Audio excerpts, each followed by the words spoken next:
আসসালামু আলাইকুম।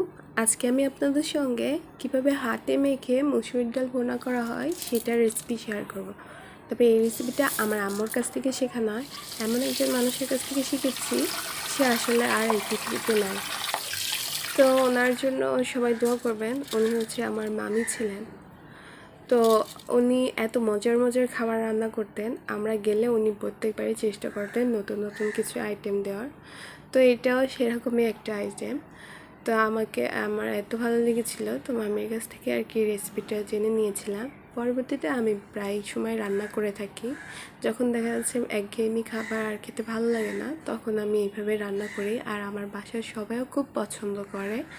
তো এখানে তো আমি ডালগুলো ধুয়ে পরিষ্কার করে নিয়েছিলাম। তারপর হচ্ছে পেঁয়াজ কুচি, কাঁচামরিচ কুচি, লবণ, হলুদ, জিরা, ধনিয়া গুঁড়া এগুলো দিয়ে দিয়েছি। আর এখন হচ্ছে টুকরো করা কিছু আলু দিয়েছি, খোসা সহ দিয়েছি, দিয়ে ভালো করে হাতে মাখিয়ে নিচ্ছি।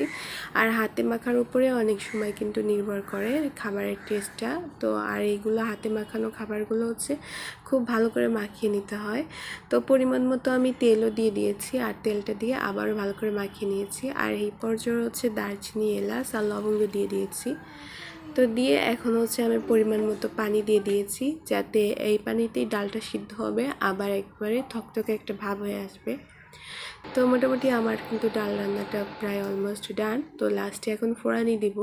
তো সেই জন্য আমি এর ভিতরে পেঁয়াজ কুচি দিব, আর হচ্ছে রসুন কুচি, আর সাথে 2টা শুকনো মরিচ দিব। তো ফার্স্টে কড়াইতে তেল দিয়ে দিয়েছি, আর একে একে সব কিছু দিয়ে দিচ্ছি।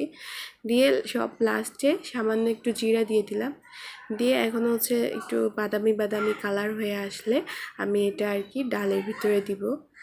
তো এই টাইমে এত সুন্দর একটা সুঘ্রাণ আসে, কী বলবো। তো আমার বাসায় আমার ছেলে বলছিল, আমাকে তুমি কী রান্না করছো। আর দুপুরেই খেয়েছি আমরা সবাই এটা, আর ওরা তো এটা খেতে খুব পছন্দ করেছে। তো ওদেরকে দিচ্ছিলাম, আর আমি আমার লাইফের কিছু কথা আর কি বলছিলাম। তো আপনাদের সঙ্গেও বললাম। তো আজকের ভিডিওটা এই পর্যন্ত। আল্লাহ হাফিজ, আসসালাম।